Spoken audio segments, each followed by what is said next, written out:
एक अच्छा SEO optimise article लिखने के लिए ये 7 चीज़ें होना उसमें ज़रूरी है, ठीक है। और इसका एक मैंने पर्टिकुलर वीडियो बना लिया है वर्डप्रेस पर कि किस तरीके से आप इसे कंप्लीट कर सकते हैं। अगर आपने नहीं देखा है तो उसका लिंक डिस्क्रिप्शन में आपको मिल जाएगा, उसे जाकर ज़रूर देखिए, ठीक है। उसके अंदर पूरा मैंने ऑन पेज एसईओ दिखाया है। अब ये ब्लॉगर के लिए मैं बताना चाहता हूँ, लेकिन मैं पूरी तरीके से इसे एक्सप्लेन नहीं करने वाला हूँ। यानी कि आउटबाउंड लिंक, इंटरनल लिंक के बारे में आपको थोड़ा बहुत बता दूंगा मैं। हम खास तौर से इसके बारे में बात करेंगे और इसके बारे में बात करेंगे, ठीक है। बाकी जो है तो ये मैं आपको थोड़ा बहुत इसके बारे में बता दूंगा, बाकी की चीज़ों के बारे में। लेकिन ये 2 चीज़ों के बारे में आज आपको बताना चाहता हूँ मैं, क्योंकि ये बहुत ज़्यादा इंपॉर्टेंट है और इसी के ज़रिए आपकी जो वेबसाइट है वो रैंक करती है। ये इनका भी बहुत बड़ा रोल है, लेकिन ये सब आपको मेरे ख्याल से आता है, क्योंकि पिछली वीडियो में आप कर देंगे तो एज इट इज़ करना है, कोई अलग नहीं करना है हमें। उस दिन मेटा डिस्क्रिप्शन के बारे में आपको मैंने थोड़ा बहुत बता दिया था मैंने, लेकिन आज हम उसमें थोड़ा डीप में जाके देखेंगे कि किस तरीके से एक मेटा डिस्क्रिप्शन लिखना चाहिए, ठीक है। तो सबसे पहले आपको मैं बता देता हूँ आउटबाउंड लिंक क्या होता है। देखो, ब्लॉगर पे मैंने बताया आपको कि मैं ब्लॉगर के लिए बना रहा हूँ आज का वीडियो, तो ऐसा समझ के चलिए कि ब्लॉगर पर ही मैं बता रहा हूँ आपको। तो चलो आगे देख लेते हैं हम थोड़ा बहुत। ये 3 चीज़ों को आपको बता देता हूँ मैं ब्लॉगर पे जाके, भी बाद में हमने डिस्कस करेंगे, ठीक है आगे। तो हमें देखना है आउटबाउंड लिंक, इंटरनल लिंक और की फ्रेज लेंथ। तो सबसे पहले बात करते हैं आउटबाउंड लिंक की, ठीक है। आउटबाउंड लिंक की बात करते हैं हम। तो आउटबाउंड से हमें जैसे लग रहा है कि ये आउट दिया हुआ वर्ड है, तो मतलब किसी बाहर की चीज़ की बात हो रही है। और लिंक देना है मतलब किसी दूसरी वेबसाइट को लिंक देना है। तो आपके अंदर मेरे ख्याल से हर वेबसाइट के अंदर या हर ब्लॉग पोस्ट के अंदर आपकी 5 से 6 और मिनिमम 2 से 3 आउटबाउंड लिंक होना ज़रूरी है। और आपको किसी यानी कि विकीपीडिया को दीजिए या यूट्यूब को दीजिए, किसी को भी दीजिए, लेकिन बड़ी बड़ी साइटों को आपकी लिंक ज़रूर दीजिए। उससे क्या होता है, एक सिग्नल जाता है कि भाई ये जो वेबसाइट वाला है ये सिर्फ खुद का ही नहीं, यानी कि रेफरेंस दे रहा है अच्छी तरीके से। तो ये एसईओ के लिए अच्छी चीज़ है। रेफरेंस समझता है गूगल, एज अ रेफरेंस लेता है इसे कि इसने किसी दूसरी बड़ी वेबसाइट का रेफरेंस दिया है। तो ये एक अच्छा एसईओ के हिसाब से अच्छी चीज़ है, इसीलिए योस्ट में से सबसे ऊपर रखा गया है। तो हर वेबसाइट में 2 से 3 ब्लॉग पोस्ट में, वेबसाइट में नहीं, हर ब्लॉग पोस्ट में आपके 2 से 3 आउटबाउंड लिंक ज़रूर दीजिए, ठीक है। तो आउटबाउंड लिंक देना मेरे ख्याल से आपको तो आता ही होगा। किसी पर भी क्लिक कीजिए और यहाँ पर ये इसके लिंक पे क्लिक करके आप लिंक दे सकते हैं, ठीक है। आपको आता है, ये इतना तो आपको आता ही होगा। इसी बात में बात करते हैं इंटरनल लिंक की। आउटबाउंड लिंक समझ में आ गया मेरे ख्याल से आपको कि एक गूगल से एज अ रेफरेंस लेता है और एसईओ के हिसाब से बहुत ज़्यादा अच्छा होता है ये। और 2 से 3 या 5 से 6, आप ज़्यादा पाँच मैक्सिमम दीजिए, मिनिमम 2 दीजिए, ठीक है। तो हर ब्लॉग पोस्ट में 2 से 3 आउटबाउंड लिंक देना ज़रूरी है, ठीक है। तो आउटबाउंड लिंक का हमने कंप्लीट कर लिया। इसके बाद देखते हैं इंटरनल लिंक। इंटरनल लिंक का फ़ायदा क्या है? इंटरनल लिंक का फ़ायदा ये है कि इसकी वजह से आपकी दूसरी पोस्ट भी रैंक होना चालू हो जाती है, क्योंकि आपका एक ब्लॉग पोस्ट से दूसरे ब्लॉग पोस्ट पर ट्रैफिक जाता है और आपकी जो वेबसाइट का वॉच टाइम है या अपने बाउंस रेट है वो कम होता है, ठीक है। तो इससे क्या होता है, एक अच्छा सिग्नल जाता है कि भाई ये जो वेबसाइट वाला है अच्छा लिखता है और इसकी वेबसाइट पे लोग ज़्यादा देर तक रुकते हैं, तो गूगल आपकी साइट को रैंक करता है। तो इंटरनल लिंक कैसे बनाना है, आपकी एक आधी साइट, जैसे कि भाई आपकी जो साइट है वो है हेल्थ पर, ठीक है। आपने लिखा है वेट लॉस पर। अब वेट लॉस में आपने कई एक्सरसाइज वर्ड का यूज़ किया और आपके पास एक और ब्लॉग पोस्ट है जो एक्सरसाइज पर बेस है, तो आप इसके लिए यानी कि इस वर्ड के लिए यहाँ पर जाके अपनी ही साइट का लिंक देंगे यहाँ पर क्लिक करके, ठीक है। तो अपने ही ब्लॉग पोस्ट के अंदर लिंक देना, ये होता है इंटरनल लिंक। और जो आपके वेबसाइट का क्रॉल बजट है ये भी इससे इंक्रीज़ होता है और आपकी जो ट्रैफिक है इसमें डबल का फ़ायदा होता है इससे। यानी कि मेरा पर्सनल एक्सपीरियंस बता रहा हूँ मैं आपको कि 2 से 3 हज़ार गूगल से आते हैं हमारे पास, और इंटरनल लिंक की वजह से 2 से 3 हज़ार बढ़ जाते हैं हमारे पेज व्यूज़, ठीक है।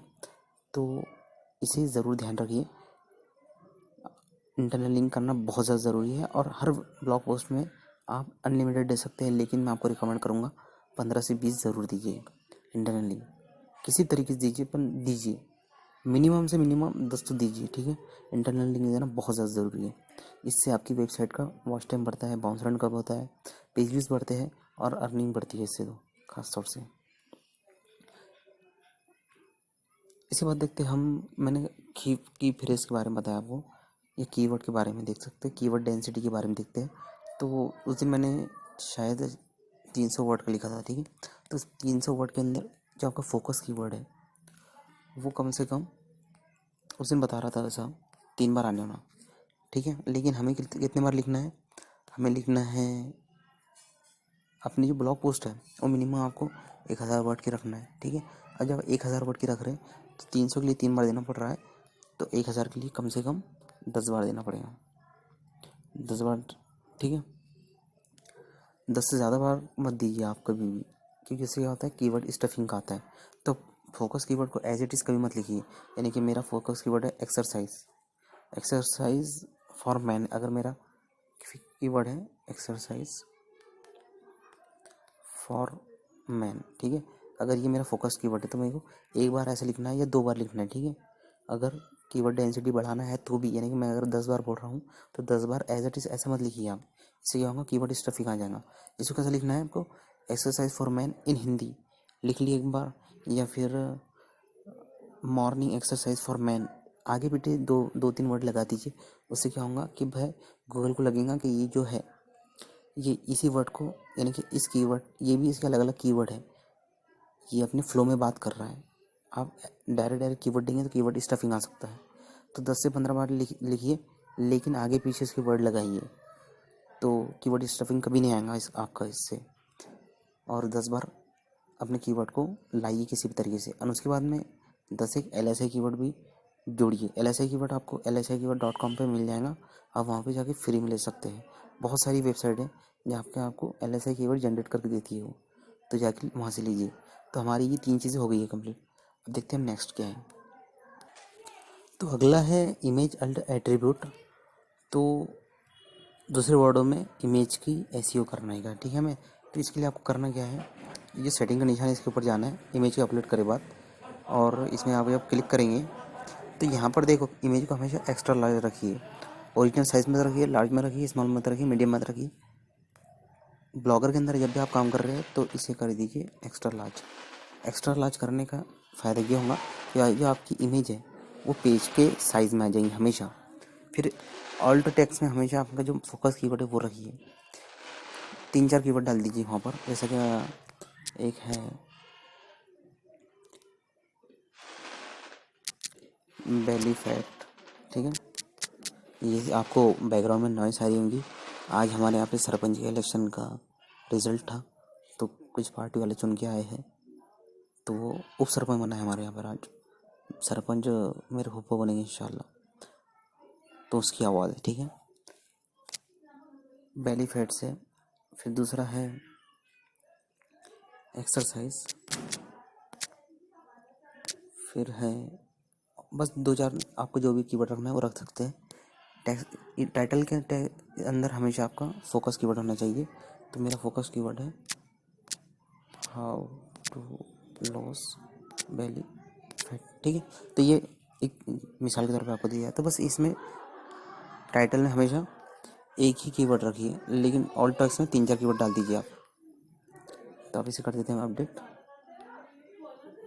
हो गया। तो आपको देखो ये जो है तो इमेज आपकी वेबसाइट की साइज़ में आ गई है। तो इमेज का एसईओ करके दिखा दिया मैंने आपको। अब बात करते हैं हम मेटाटेक डिस्क्रिप्शन की। तो मेटाटेक डिस्क्रिप्शन में मैंने उस दिन आपको शायद इसके बारे में, टाइटल के बारे में बता दिया था। isitwp.com पे जाके आप, जो हमने 75 का हमें स्कोर मिला था पिछली वेबसाइट, पिछले वीडियो में हमारे टाइटल को, वैसे ही आपको isitwp.com पे मिल जाएगा। तो एक बार हम जाके वहाँ पर देख लेते हैं। हम इसे कॉपी कर लेते हैं, ये काम में आएगा। वहाँ पर कॉपी कर ली। तो ये isitwp.com पे आना है। उसके बाद में हेडलाइन एनालाइज़र में जाना है, और यहाँ पर आपकी हेडलाइन को कर देना है पेस्ट। तो ये आपको मिल जाएगा। यहाँ पे ये एनालाइज कर रहा है, और देखो यहाँ पर हमें 75 का स्कोर मिला था। योस्ट और इसका सेम होता है हमेशा। उस दिन हमें योस्ट में 75 मिला था, आज इसमें भी हमें 75 मिला है। और आपको बता देंगे कि काफ़ी गलती हो रही है, जैसा कि हमारे इसमें अनकॉमन वर्ड है तो 0 मिला है, पावर वर्ड है तो उसमें 11 मिला है, ये कॉमन वर्ड है तो 33 मिला है, इमोशनल वर्ड नहीं है 36 कैरेक्टर का है, सेंटिमेंट नेगेटिव बता रहा है, हाउ टू जो है तो हेडलाइन टाइप है, और 3 आगे पीछे वर्ड इसमें दिखा दिया उसने। तो इस तरीके से आपको EasyWP.com पे हेडलाइन एनालाइज हो जाएंगी। और इसमें मैं जब बोलता था हूँ आपको 50 से लेकर 80 तक अगर रहा तो बहुत अच्छा है, 100 तो बहुत अच्छा है, लेकिन आते ही नहीं कभी। लेकिन 50 से 100 तक अगर आपको 50 से 80 तक अगर आपको मिल जाता है तो उस हेडलाइन को चूज़ कर लीजिए, ठीक है। तो हेडलाइन का भी हमारा कंप्लीट हो गया। अब जाते हैं हम मेटा डिस्क्रिप्शन पे और लेंथ पर। तो लेंथ की बात मैं कहूँ अगर आपको तो 2000 से 2500 के वर्ड में 2500, ठीक है, 2000 से लेकर 2500 तक आपका वर्ड काउंट होना चाहिए आपकी ब्लॉग पोस्ट का। बहुत ही अच्छा होता है ये, बैकलिंकों पे पढ़ा था मैंने। इससे मैक्सिमम टाइम आपकी साइट जो है तो रैंक होने के चांसेस बढ़ जाते हैं, ठीक है। और आप देखेंगे अगर गूगल सर्च रिजल्ट में अगर आप जाके देखेंगे जो टॉप के 10 है, ये टॉप के कम से कम 5 जो है तो उसमें 2000 से ज़्यादा ही वर्ड होते हैं, ठीक है। तो आपका जो लेंथ है 2000 से ज़्यादा रखना है, लेकिन 3000 से ऊपर नहीं आने वाला, 2500 के ऊपर नहीं आने वाला, 2500 के नीचे ही, ठीक है। 2000 के ऊपर 2500 के नीचे। इसके अंदर आपकी कीवर्ड डेंसिटी 10 बार आपका फोकस कीवर्ड आने होना, लेकिन आगे पीछे 3-4 वर्ड लगे होना उसके। और LSI कीवर्ड आपको जितने इस्तेमाल करना है कर सकते हैं आप, LSI कीवर्ड का कोई टेंशन नहीं है। तो हमारा ये वर्ड लेंथ का भी हो गया है। अब बात करते हैं मेटा डिस्क्रिप्शन की। तो मेटा डिस्क्रिप्शन हमें यहाँ पर लिखना होता है ब्लॉगर का, ये दिख रहा है, ठीक है। लेकिन अगर मैं यहाँ पर लिखूँगा तो आपको समझ में नहीं आएगा, तो हम लिखेंगे यहाँ पर मेटा डिस्क्रिप्शन, यहाँ लिखेंगे, ठीक है। तो मैं एक लिख देता हूँ, फिर आपको बताता हूँ कि इसमें किस तरीके से मैंने कीवर्ड को जोड़ा गिड़ा है, ठीक है। तो दोस्तों मैंने ये लिखा है मेटा डिस्क्रिप्शन। अब देखो इतना बड़ा ही, यानी कि 3 लाइनों में ही आने वाला आपका, और ये मेरे ख्याल से 150 वर्ड 150 कैरेक्टर में कंप्लीट हो गया है। तो आपका जो मेटा डिस्क्रिप्शन है 150 कैरेक्टर के अंदर ही होना चाहिए, 150 से लेकर 160 के अंदर, ठीक है। तो इसके अंदर देखो मैंने किस तरीके से ऐड किया है। इस ये देखो मैंने लिखा ये है, so friends in this blog you will see, यहाँ पे सी रह गया है, ठीक है, लिखना भूल गया मैं। How to loss belly fats in English, तो ये मेरा फोकस कीवर्ड है, how to loss belly fat in English, ठीक है। तो ये आ गया है, गूगल को जब लगेगा, जब क्रॉल करेगा मेरे डिस्क्रिप्शन को तो उसे मिल जाएगा फोकस कीवर्ड सबसे पहली लाइन में। तो इसकी इंपॉर्टेंस बढ़ जाती है, और गूगल को लगता है कि नहीं इसका टारगेटेड कंटेंट है तो ये लोगों को दिखाने होना, तो फोकस कीवर्ड आपका पहली लाइन में आने होना, ठीक है। फिर उसके बाद and also discuss some exercise, तो ये मेरे एक्सरसाइज जो है तो लॉस बेली फैट के वर्ड को सपोर्ट कर रहा है। गूगल को पता है कि लॉस बेली फैट के साथ ज़्यादातर एक्सरसाइज भी आता है, तो ये जो कंटेंट है ये दोनों वर्ड जो है तो ये एक दूसरे से कनेक्टेड है। तो LSI की वर्ड एक्सरसाइज हो गया है। फिर उसके बाद में वेट लॉस इजीली, तो weight loss and belly fat loss ये दोनों भी कनेक्टेड हैं, ठीक है। तो ये भी LSI की वर्ड है, वेट लॉस और बेली फैट लॉस, ठीक है। तो गूगल को लगेगा कि भाई दोनों कनेक्टेड, तीनों भी एक दूसरे से कनेक्टेड भी है, और साथ ही कीवर्ड भी अलग अलग है, यानी कि कीवर्ड स्टफिंग भी नहीं हो रही है। तो इस तरीके से आपको लिखना है मेरा डिस्क्रिप्शन। थोड़ा मेरे बोलने का अंदाज में थोड़ा लग रहा होगा आपको, क्योंकि पीछे पटाखे फूटने चालू है और मुझे कुछ समझ में नहीं आ रहा है यहाँ पे। जैसे कि मैं आपको जो बता रहा हूँ तो वो मेरी बात को पकड़िए आप, कि कीवर्ड एक जैसे नहीं होना चाहिए, एक दूसरे से कनेक्टेड होना चाहिए। तो ये बहुत अच्छा है मेटा डिस्क्रिप्शन में। और 3 कीवर्ड आने वाला, एक फोकस कीवर्ड और 2 LSI कीवर्ड, ये बता दिया आपको मैंने सिंपल लैंग्वेज में, ठीक है। क्योंकि आइंस्टाइन का कॉल है, जो इंसान आपको आसान भाषा में समझा नहीं सकता इसका मतलब है वो खुद नहीं समझा है, ठीक है। और मैंने आपको समझा दिया है, इसका मतलब मुझे आता है, मज़ा करो। तो इस तरीके से मेटा डिस्क्रिप्शन लिख सकते हैं। वीडियो बहुत लंबा हो गया है और बहुत ज़्यादा मेहनत लग गई इसे बनाने में, तो लाइक कर दीजिए, शेयर कीजिए और सब्सक्राइब कीजिए चैनल को, ठीक है। लाइक टारगेट रखते हैं हम 50 का, यानी कि वीडियो बनाने के लिए आप 50 दे सकते हैं, तो इस वीडियो को भी 50 कर सकते हैं आप, ठीक है। तो मिलते हैं कल।